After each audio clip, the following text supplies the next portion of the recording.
சிவபெருமானை நாம் நாள்தோறும் வணங்குகிறோம். ஆனாலும் பிரதோஷ காலத்தில் எம்பெருமானை ஆலயம் சென்று வணங்குவது சிறந்த பயனை அளிக்கும். மாதந்தோறும் இருமுறை வளர்பிறை, தேய்பிறை, திரையோதசி திதியில் சூரியன் மறைவதற்கு முன் 3.25 நாழிகையும் பின் 3.25 நாழிகையும் உள்ள பிரதோஷ காலத்தில் சிவபெருமானை குறித்து அனுஷ்டிக்கப்படும் விரதமாகும். இந்த நேரத்தில் பரமசிவனை வணங்கி வழிபட்டால் மற்ற நாட்களில் ஏற்படும் துன்பங்கள் நீங்கி இன்பம் பெறலாம் என்பது நம்பிக்கை. பிரதோஷம் என்றால் என்ன?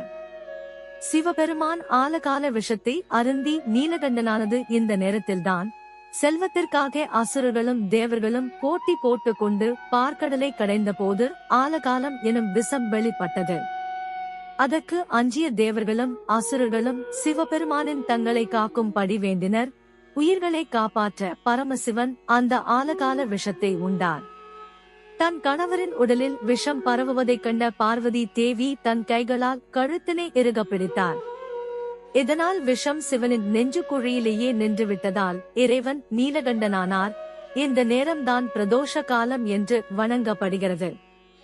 சிவபெருமான் கைலாயத்தில் தேவர்களுக்கும் முனிவர்களுக்கும் திருநடம் புரிந்து காட்சியளிக்கிறார். அப்பொழுது கலைமகள் வீணை வாசிக்க அலை மகளான லட்சுமி தேவி பாடுகிறாள். திருமால் மிருதங்கம் வாசிக்க இந்திரன் புல்லாங்குழல் ஊதுகிறார். பிரம்மதேவர் தாளமிட தேவர்கள் முனிவர்கள் யாவரும் கைலாயம் வந்து இறைவனை வணங்குகிறார்கள் என்பது புராதன வரலாறு. ஒவ்வொரு மாதமும் அமாவாசைக்கு பின் பௌர்ணமிக்கு பின் என்று 2 பிரதோஷ நாட்களிலும் சிவாலயங்களில் குறித்த நேரத்தில் சிறப்பு வழிபாடு நடைபெறுகிறது. சிவபெருமான் அபிஷேக பிரியர். அவருக்கு பிரதோஷத்தன்று கறந்த பசும்பால் கொண்டு அபிஷேகம் செய்து வழிபட்டால் சிறப்பான பலனை பெறலாம். அதனுடன் தயிர், சந்தனம், பன்னீர், திருநீறு மற்றும் பஞ்சாமிர்தத்தால் அபிஷேகம் செய்தல் சிறந்தது. இறைவன் இயற்கையை விரும்பக்கூடியவர். எனவே இயற்கையான வில்வ இலை அர்ச்சனையும் சிவபெருமானை மகிழ்ச்சிப்படுத்தும். அரளி, தாமரை, மல்லிகை மலர்களால் அர்ச்சனை செய்யலாம். அரளி, தாமரை, மல்லிகை மலர்களால் அர்ச்சனை செய்யலாம். இது தவிர தும்பை பூ மாலை அணிவித்து பிரதோஷம் அன்று சிவனை வழிபட்டால் சகல தோஷங்களும் விலகும். இறைவனுடன் கூடவே அவருடைய வாகனமான நந்தி தேவருக்கும் அபிஷேகம் நடைபெறும். இவருக்கு எண்ணெய், பால், தயிர், சந்தனம், இளநீர் போன்றவற்றை அபிஷேகத்திற்காக தரலாம். பின் அருகம், பூல், பூ சாற்றிய பின் வில்வத்தால் அர்ச்சனை செய்வது வழக்கம். நந்தி தேவரது தீபாராதனைக்கு பின் மூலவரான லிங்கத்திற்கு நடக்கும் தீபாராதனையை நந்தியின் 2 கொம்புகளுக்கிடையே பார்த்து தரிசிக்க நம் தோஷங்கள் நீங்கி நன்மை உண்டாகும். இனி எப்படி பிரதோஷ விரதம் இருப்பது பற்றி பார்ப்போம். இவ்விரதத்தை நோக்க விரும்புபவர்கள் சித்திரை, வைகாசி, ஐப்பசி, கார்த்திகை ஆகிய 4 மாதங்களில் வரும் சனி பிரதோஷ நாளில் விரத அனுஷ்டானத்தை தொடங்குதல் மரபு. இந்த நாட்களில் அதிகாலை எழுந்து நீராடி சிவாலயம் சென்று வழிபட வேண்டும். அன்று பகல் முழுவதும் உணவின்றி உபவாசம் இருந்து திருமுறைகளை படிக்க வேண்டும். பிரதோஷ நேரமான மாலை 4:30 மணிக்கு சிவாலயம் சென்று உள்ளம் உருகி 5 எழுத்தை சிவாய நம என் ஓதி வழிபட செய்த பின்னர் போசனம் செய்தல் வேண்டும்.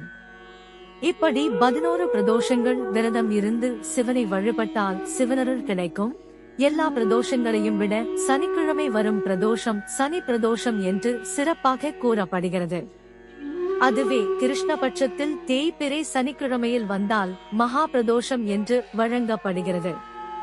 சாதாரண பிரதோஷ வேளைகளில் சிவாலயம் சென்று வழிபட்டால் 1 வருடம் ஆலயம் சென்று இறை வழிபாடு செய்த பலனும், சனி பிரதோஷத்தன்று அவ்வாறு வழிபடும் போது 5 வருடம் ஆலய வழிபாடு செய்த பலனும் கிடைக்கும் என்பதெல்லாம் ஆண்டாண்டு காலமாக இருந்து வரும் நம்பிக்கை. பிரதோஷ காலத்தில் பார்வதியுடன் கூடிய சந்திரசேகரன் ரிஷப வாகனத்தில் ஆலயத்தை 3 முறை வலம் வருவதை பார்க்கலாம். முதல் சுற்றில் செய்யப்படும் வேத பாராயணத்தையும், 2ஆம் சுற்றில் செய்யப்படும் திருமுறை பாராயணத்தையும், 3ஆம் சுற்றில் நாதஸ்வர இன்னிசையையும் உடன் வலம் வந்தபடி கேட்க வேண்டும்.